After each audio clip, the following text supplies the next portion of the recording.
Hello, and welcome to Macro Minutes. During each episode, we'll be joined by RBC Capital Markets experts to provide high-conviction insights on the latest developments in financial markets and the global economy. Please listen to the end of this recording for important disclosures. Hi, everyone, and welcome to this edition of Macro Minutes called A New Circularity that focuses on the recent developments in the credit market. And we're recording this episode on March the 4th, 2026, and I'm Jason Daw, the head of North America Rate Strategy and the moderator for this episode.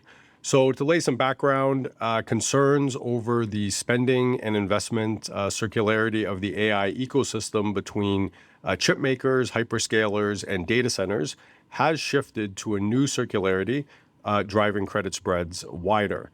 The new circularity, which was initiated by new AI apps hitting software equity valuations and credit spreads, which in turn is feeding into concerns over vehicles that are exposed to that widening, namely the broadly syndicated loan market, the private credit market, BDCs, and even insurance companies. Now, valuation declines have in turn driven redemption requests at BDCs, which has placed even more pressure on credit spreads. So to unpack what's happening in these areas and what it means for the credit market, we have two RBC experts joining us today. Jason Mandel, who's the head of leveraged finance desk strategy, and Stephen Denny, who's the head of US IG credit strategy. So let's kick off with the first hot button topic, which is private credit. And over to you, Jason. We've been hearing about private credit for years. Why are we seeing markets move just recently?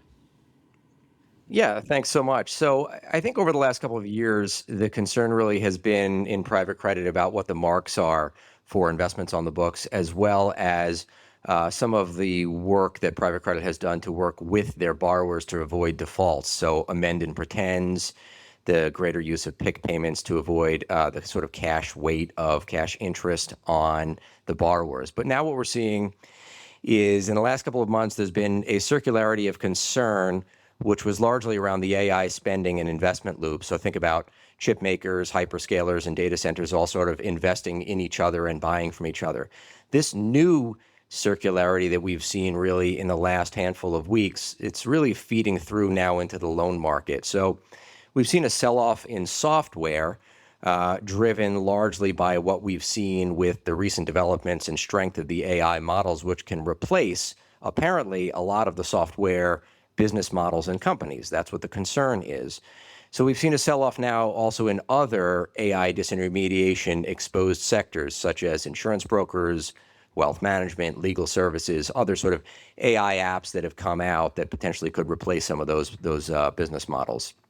These sell-offs across these spaces and concerns over an uptick in defaults are impacting CLOs directly and driving concerns about private credit valuations. We're seeing that play out in the aggressive BDC equity sell-off as well. The further circle of concern is, white-collar job losses, impacting unemployment in higher-paying industries, feeding through into real estate values, and ultimately into insurance companies as well, with more holdings of CLOs and private credit. And that's the sort of circularity that's been the most recent concern. Okay, thanks for those insights. So, Stephen, pivoting over to IG, what are the recent moves tied to private credit fears? Sure, Jason, and thanks for having me on. I'd say similar to what's happening in LevFin and IG, anything that's been remotely tied to private credit has been under pressure over the past few weeks. Mid to low triple B BDCs on redemption requests and gating headlines. For example, just this week, there was a headline that 8% had been pulled from a particular fund. And just this morning, there was a headline that senior execs had helped, put some more cash into it. And so the ticker was wider just on the back of that, to dividend cuts, to assets being sold below book value. And obviously those BDCs that are exposed to software sector, which is most. So there's still sustained skepticism about BDCs. And so that kind of parallels also with what we're seeing in asset manager equities, which have faced similar pressure. Credit spreads have widened for those names as well.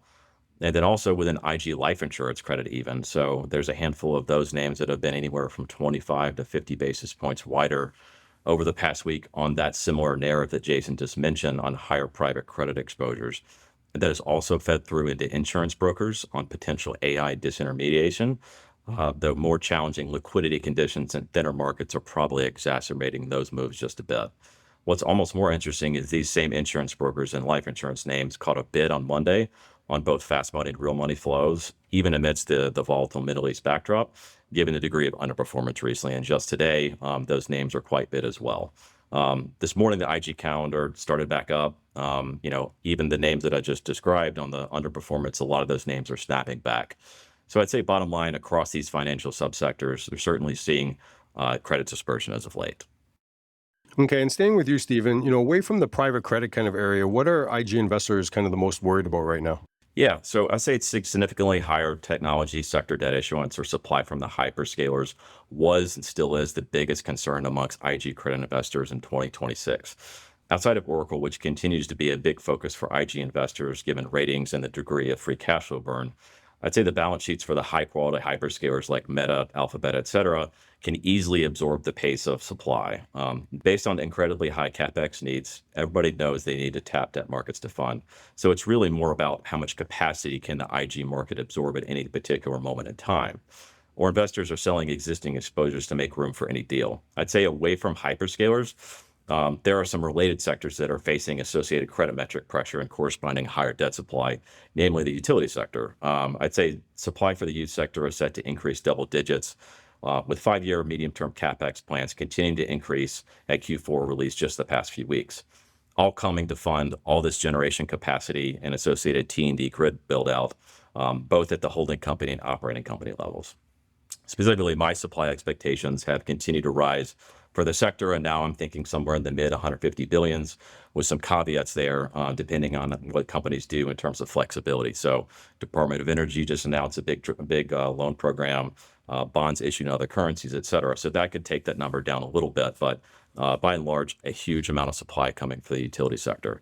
I'd say away from that, in media, now that Netflix has dropped out of the very public bidding war for Warner Brothers, credit investors are trying to figure out the various scenarios and implications for the WBD and P-Sky capital structure, given the complexity of the deal and the very large debt financing component of the higher bid. I'd say outside of the AI and TMT sectors, I'd say within broader pharma healthcare, has been extremely resilient through this most recent bout of volatility. I'd say, but the Bayer situation in particular has been topical amongst investors as the Supreme Court roundup case is approaching in late April, and the company has proactively proposed a $10 billion settlement, which must be approved by a Missouri judge. The credit story for this pharma chem crossover name appears binary for now, as the company's ability to stem stifling litigation rests on these upcoming catalysts. And I'd say, lastly, in the weakness in the IG chemical sector has continued to be very topical. Rating agencies taking more negative rating action in Dow and Lyondell recently, given the sustained high credit metrics and as well as in-market weakness. There is some medium-term potential for some of these larger capital structures to become the latest sector fallen angels. But as of late, because the sector has underperformed so much, it's actually trading okay and not commensurate with the beta that we have seen over the last few weeks. Okay, so one of the narratives in the market has been how AI could impair, certain business models. And, Jason, over to you. There's a counter argument many management teams make, saying that their companies are going to benefit from AI as they adopt and become more efficient. Should that alleviate some of the concerns?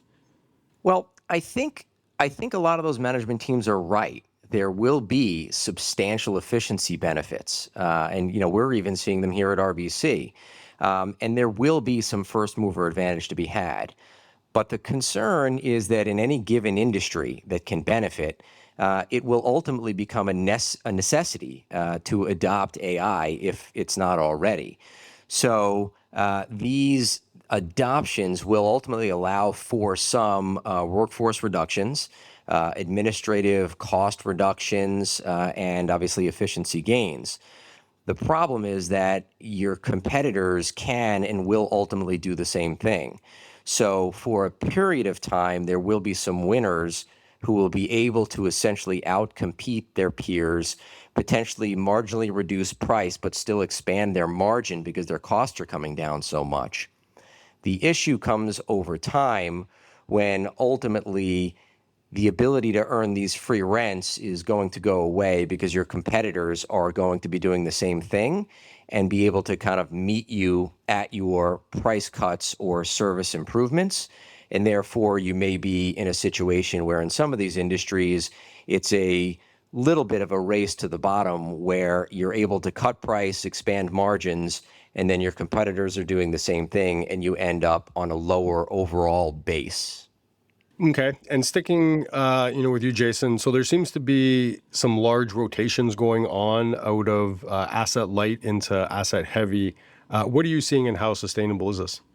Yeah, we definitely have seen that, and I think that's a true across credit and equities. And even if you look at S&Ps, we're more or less kind of sideways over the last couple of months, despite all this headline and volatility. But what we've certainly seen is a massive amount of rotation take place between sectors.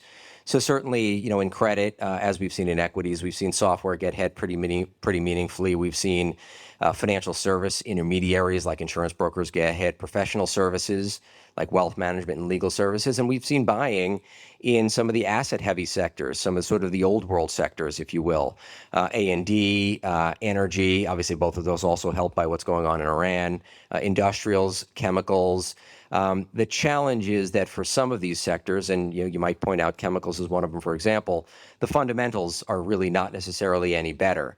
You've got kind of higher input prices, an inflationary situation, and still a fairly challenged end market situation and oversupply. So while we've had buyers of securities, of bonds and of loans, it doesn't necessarily mean that there is a view that the chemical sector is actually in a better fundamental position. Okay, thanks a lot for that, Jason. Stephen, pivoting to the developments in the Middle East, what are IG investors saying? Yeah, I'd say it literally changes by the hour. But to be honest, I've been surprised at the muted response across IG credit. I'd say the market has been so trained recently to buy the dip during recent geopolitical developments. And we saw it happen during the 12-day war last summer.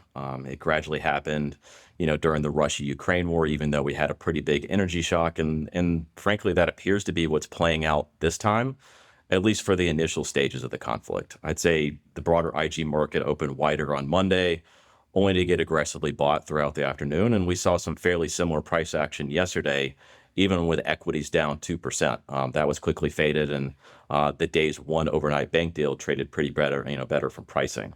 I think those type of constructive moves really speak to the strong technicals and positioning more than anything across credit. As for specific sectors, obviously energy has been a big beneficiary of this.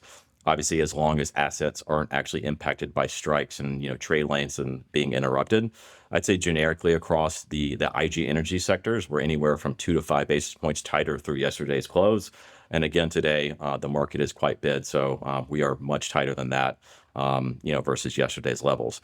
I'd say generically, shorts feel like they rarely work in times like this and tend to be quite crowded, exacerbating moves in other direction when the sentiment turns. So we're kind of right back to where we were at the end of last week.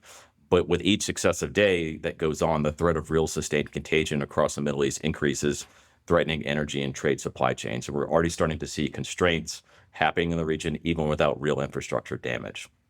So the narrative is starting to build about potential inflationary impacts if the conflict continues and there aren't mitigating actions against it. So I'd say net, IG market participants don't really appear concerned this conflict could have broader impacts, which could prove correct, I'd say. But overall, that could be short-sighted. Only time will tell. Okay, thank you very much. Similar question, Jason. The market response appears to have been somewhat muted on average so far, given the Middle East developments. What are the high yield investor community saying? Yeah, we've definitely been backing up to some degree, but not in any dramatic fashion. I mean, for high yield, we're still in this call it 250 to 300 spread band that we've really been in since last summer. We are at the wide end of it now, but still, generally speaking, in that band. Underneath the surface, we've definitely seen some pretty big sector rotation, as I just mentioned a moment ago. And on top of that, though, we've also seen some pretty meaningful quality decompression, where we've seen the single B versus double B spreads in high yield move out to about 150 basis points, which is sort of now approaching the Liberation Day wides. In loans, it's beyond that. At loans, we're near a 250 basis point spread, which is wide to the Liberation Day wides. And definitely some of that reason is the bigger exposure to software and to some other sectors that have been more impacted. So on average, the moves are not massive. With the recent events in the Middle East, we've seen more volatility, big individual day moves of risk on and risk off. But drilling down, really, it's the sector moves and the quality moves that have been much more significant than the overall average move of the market. Thank you to our listeners for joining this episode of Macro Minutes. The cross currents and complexities of private credit and the AI theme will be important for the IG and high yield space and equities for an extended period. So please reach out to us directly or via your RBC sales representative for additional follow-ups. This content is based on information available at the time it was recorded and is for informational purposes only. It is not an offer to buy or sell or a solicitation, and no recommendations are implied. It is outside the scope of this communication to consider whether it is suitable for you and your financial objectives.